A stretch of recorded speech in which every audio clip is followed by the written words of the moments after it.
Hey champions, welcome back to yet another tutorial of couple time. আমি শুভজিৎ। আজকে আমাদের আলোচ্য বিষয় হচ্ছে ক্রিকেট ব্যাট হ্যান্ডেল। তো শুনতে একদম ছোট লাগছে, কিন্তু এটা কিন্তু অনেক একটা ক্রুশাল পার্ট ক্রিকেট ব্যাটে।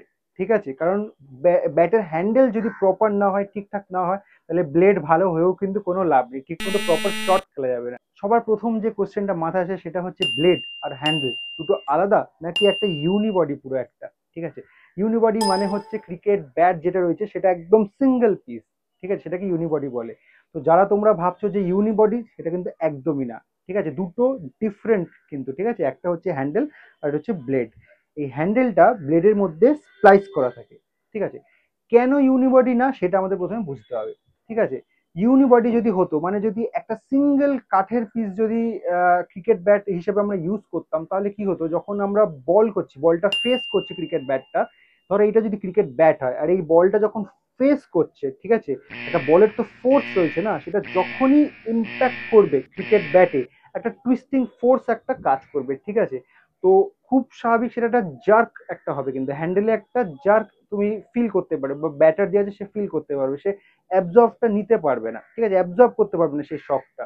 ইভেনচুয়ালি হ্যান্ডেল থেকে ব্লেডটা ভেঙে যাবে। ঠিক আছে, মানে লাইফ স্প্যান কম হয়ে যাবে। এবার ক্রিকেট ব্যাট হ্যান্ডেল শুনলেই কিন্তু তোমাদের মনে দুটো জিনিস আসতে পারে, সেটা হচ্ছে বেত বা কেন, আর একটা হচ্ছে বাঁশ বা ব্যাম্বো। আমরা আজকে বাঁশ নিয়ে আলোচনা করবো না, কারণ বাঁশের সাথে ক্রিকেটের কিন্তু কোনো সম্পর্ক নেই। বাঁশ লাগে লোকের পেছনে দিতে। আজকে আমরা আলোচনা করব কেন নিয়ে, মানে বেত নিয়ে। ঠিক আছে, এবার দেখো, কেন কিন্তু অনেক জায়গায় পাওয়া যায়। ঠিক আছে, এশিয়াটিক কান্ট্রিতে অনেক জায়গায় পাওয়া যায়, কিন্তু সবচেয়ে যেটা ভালো পাওয়া যায়, সব থেকে ভালো যেটা বলবো সেটা হচ্ছে সিঙ্গাপুর, মালয়েশিয়া, ইন্দোনেশিয়া, এই সব জায়গায়। যার জন্য শুনে থাকবে তোমরা যে সিঙ্গাপুরি কেন হ্যান্ডেল বলে। ঠিক আছে, ওইখানের যে বেতের কোয়ালিটিটা না, সেটা খুব ভালো হয়। তো ম্যাক্সিমাম কিন্তু ওইখান থেকেই ইম্পোর্ট করা হয়। এবার কেন কেন ইউজ করা হয় ব্যাটের হ্যান্ডেলে? ঠিক আছে, কারণ কেন কিন্তু খুব ফ্লেক্সিবল, খুব ফ্লেক্সিবল একটা জিনিস। ঠিক আছে, আর এতে ছোট ছোট কোর্স থাকে। ঠিক আছে, ঠিক আছে, যেখান থেকে এয়ার পাসটা হয়। যার জন্য কিন্তু এই কেন বা বেতকে চুজ করে নেওয়া হয়েছে ক্রিকেট ব্যাট হ্যান্ডেলে ইউজ করার জন্য। তো আইসিসি রুল অনুযায়ী, মানে আইসিসি আমাদের পারমিশন দিয়েছে, আমরা যে বেতটা ইউজ করছি, মানে কেন ইউজ করছি হ্যান্ডেলে, তার 10% ভলিউম কিন্তু আমরা ইউজ করতে পারি। কোনো অবশ্যই সেটা নন মেটালিক হতে হবে। ঠিক আছে, সেটা আমরা হ্যান্ডেল ইউজ করতে পারি, যাতে সেটা আরো ফ্লেক্সিবল হয়ে যায়। তো এইবার যখন আমরা জেনে গেলাম যে ক্রিকেট ব্যাট হ্যান্ডেল কেন ইউজ করা হয়, মানে কেন বেত ইউজ করা হয়, কিভাবে ইউজ করা হয় সেটাও আমাদের জেনে নেওয়া উচিত। ঠিক আছে, জেনারেলি কিন্তু তিনটে পার্ট বলো বা চারটে পার্টে কিন্তু স্লাইস করা হয়, তার মাঝখানে রাবার শিট দেওয়া হয়। রাবার শিট দিয়ে হ্যান্ডেলটাকে রেডি করা হয়। এবার প্রশ্ন হচ্ছে রাবার শিটটা কেন দেওয়া হয়? ঠিক আছে, এবার আমরা আবার আগের উদাহরণে ফিরে যাই, যেটা সবার প্রথমে তোমাদের বলেছিলাম। এটা যদি একটা ক্রিকেট ব্যাট হয়, ধরো এটা বল আসছে, ঠিক আছে, ক্রিকেট ব্যাট যখন বলটাকে ফেস করছে, যখন ইম্প্যাক্ট হচ্ছে, তখন যে টুইস্টিং ফোর্স যেটা বলেছিলাম যে লাগছে, ঠিক আছে, ব্যাটে, সেটার যে শকটা, মানে শকটা যে তৈরি হচ্ছে, সেটা হ্যান্ডেলের যে রাবার শিটটা রয়েছে সেটা কিন্তু অ্যাবজর্ব করে নিচ্ছে। ঠিক আছে, ও মোমেন্টামটাকে কমিয়ে দিচ্ছে, যাতে জার্কিং এফেক্ট যেটা হয়, মানে এই হ্যান্ডেলটা ধরলে যে জার্ক লাগে, সেই জিনিসটা হচ্ছে না। যার জন্য ইজিলি 6-4 মারা যাচ্ছে। নাও এবার আমরা আলোচনা করব ক্রিকেট ব্যাট হ্যান্ডেলের শেপ নিয়ে। ঠিক আছে, তো জেনারেলি তিনটে শেপ হয়। ঠিক আছে, একটা হচ্ছে রাউন্ড, আরেকটা হচ্ছে ওভাল, আর আরেকটা হচ্ছে সেমি ওভাল। তো সবার প্রথম যেটা নিয়ে আলোচনা করবো সেটা হচ্ছে round. Round cricket bat handle normally যেরকম হয়, সেটা হচ্ছে একটা হ্যান্ডেল যেরকম, সেরকম টপ টু বটম পুরো রাউন্ড হবে। এটাকেই বলে রাউন্ড ক্রিকেট ব্যাট হ্যান্ডেল। এবার এটা কারা প্রেফার করে, কোন ব্যাটসম্যানরা প্রেফার করে? যারা জেনারেলি টপ অর্ডার ব্যাটসম্যান, ঠিক আছে, যারা ওপেন করে, কারণ তাদেরকে স্ট্রেট ড্রাইভ, ডিফেন্স, তারপর এলবো শট যাদেরকে মারতে হবে, তারা এটা প্রেফার করে। নেক্সট হচ্ছে oval shape cricket bat handle. এইটা কিরকম মজাদার দেখো, শুরু হচ্ছে মানে টপটা, ক্রিকেট ব্যাট হ্যান্ডেলের যে টপটা রয়েছে সেটা কিন্তু রাউন্ড, কিন্তু আস্তে আস্তে আস্তে আস্তে কিন্তু হালকা এটা ছড়িয়ে যাচ্ছে, মানে ওভাল শেপ হয়ে যাচ্ছে।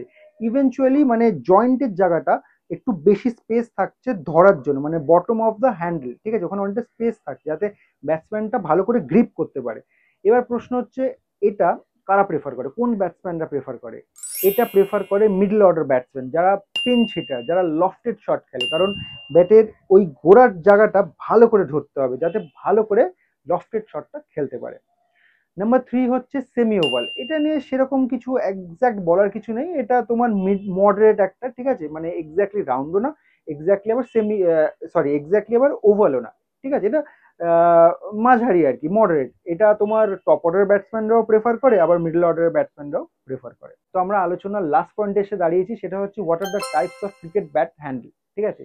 তো জেনারেলি দেয়ার আর 4 টাইপ, ঠিক আছে। নাম্বার 1 হচ্ছে চ্যাপ্টা হ্যান্ডেল। চ্যাপ্টা হ্যান্ডেল যেরকম হচ্ছে নামটা শুনে যেটা বোঝা যাচ্ছে যে উইলো যেটা হয় আর কি, কাঠ যেটা হয়, দুটো কাঠের মাঝখানে আরেকটা কাঠকে চ্যাপ্টা করে, ঠিক আছে, স্লাইস করে একটা হ্যান্ডেল তৈরি করা হয়, ঠিক আছে।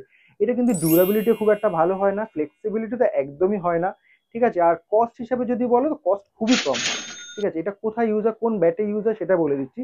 সেটা হচ্ছে একদম লো গ্রেডের যেগুলো টেনিস ক্রিকেট ব্যাট হয়, পপুলার উইলো যেগুলো হয়, সেগুলোতে কিন্তু এই ক্রিকেট ব্যাট হ্যান্ডেল যেটা বললাম চ্যাপ্টা হ্যান্ডেল সেটা ইউজ করা হয়। নাম্বার 2, হাফ কেন হ্যান্ডেল। তো কথাটাতে বোঝাই যাচ্ছে হাফ, ঠিক আছে, হাফ কেন রয়েছে, হাফ হুইলও রয়েছে, ঠিক আছে। এই রেশিওতে কিন্তু হ্যান্ডেলটা বানানো হয়, ঠিক আছে। এটা ফ্লেক্সিবিলিটি ডিউরাবিলিটি তোমার চ্যাপ্টা হ্যান্ডেলের থেকে একটু বেটার, খুব যে ভালো বেটার বলবো তা না, একটু বেটার। আর এটা কোন ব্যাটে ইউজ হয়, সেটা হচ্ছে টেনিস ক্রিকেট ব্যাট যেগুলো রয়েছে, যেখানে কাশ্মীর উইলো ইউজ করা হয়, সেই গ্রেডের ব্যাটে কিন্তু এই হাফ কেন হ্যান্ডেলটা ইউজ করা হয়। নাম্বার 3 হচ্ছে ফুল কেন হ্যান্ডেল, ঠিক আছে। এটাতে নাম শুনে তোমরা বুঝতে পারছো, ফুল কেন হ্যান্ডেল মানে পুরোপুরি বেতের তৈরি, ঠিক আছে, কোনো এখানে এক্সট্রা হুইলো কাট কিচ্ছু ইউজ করা হয় না, ঠিক আছে। এই ফ্লেক্সিবিলিটি যদি বলো, ডিউরাবিলিটি যদি বলো, আগের যে দুটো হ্যান্ডেলের ব্যাপারে তোমাদেরকে বলি তার থেকে অনেকটাই বেশি। আর এটা কোথায় ইউজ করা হয়, কোন ব্যাটে ইউজ করা হয়, সেটা হচ্ছে কাশ্মীর উইলোতে ইউজ করা হয়, ঠিক আছে। যে কাশ্মীর উইলো মানে হচ্ছে লেদার বল দিয়ে যেটা আমরা খেলি, কাশ্মীর উইলো ক্রিকেট ব্যাট, সেই সমস্ত হাই গ্রেড কাশ্মীর উইলো ব্যাটে কিন্তু ফুল কেন হ্যান্ডেল ইউজ করা হয়। Last but not the least, number 4, full cane সিঙ্গাপুরি হ্যান্ডেল, ঠিক আছে। তো নাম শুনে বুঝতে পারছো যে ফুল কেন হ্যান্ডেল, আর স্পেশালি যেগুলো সিঙ্গাপুর থেকে ইম্পোর্ট করা হয় সেই কেন দিয়ে কিন্তু এই হ্যান্ডেলগুলো বানানো হয়। এটা কিন্তু ফ্লেক্সিবিলিটির থেকে 1 নম্বর, ডিউরাবিলিটি থেকে 1 নম্বর, এর লাইফ স্প্যান কিন্তু এই ক্রিকেট ব্যাটগুলোর বেশ ভালো হয়, ঠিক আছে। কোথায় ইউজ করা হয় আমি জানি তোমরা জানো, সেটা হচ্ছে ইংলিশ হুইলো ক্রিকেট ব্যাটে কিন্তু ফুল কেন সিঙ্গাপুরি হ্যান্ডেলগুলো ইউজ করা হয়। সো দ্যাটস ইট, আজকের ব্লগটা কিন্তু এখানেই শেষ করছি। আজকের টিউটোরিয়ালটা ছিল ক্রিকেট ব্যাট হ্যান্ডেলের ওপর। তো ভিডিওটা কেমন লেগেছে অতি অবশ্যই কিন্তু কমেন্ট করে জানিও, আর যদি ভালো লাগে তাহলে অবশ্যই লাইক শেয়ার কিন্তু করতে ভুলো না, ঠিক আছে। আর চ্যানেলে যদি নতুন কোনো বন্ধু হয়ে থাকো তাহলে অবশ্যই সাবস্ক্রাইব করে দিও, সাবস্ক্রাইব করে পাশে থাকা বেল বাটনটি প্রেস করে দিও, তাহলে আমাদের ভিডিও নোটিফিকেশন তোমাদের কাছে সবার আগে পৌঁছে যাবে। তো এরকম যদি টিউটোরিয়াল আরো দেখতে চাও অবশ্যই কিন্তু সেটাও কমেন্ট করে আমাকে জানাবে, ঠিক আছে। তো আসছি আবার নতুন কোনো কন্টেন্ট নিয়ে, ধমাকেদার ভিডিও নিয়ে। তো টিল দেন সবাই ভালো থেকো, সুস্থ থেকো, টাটা।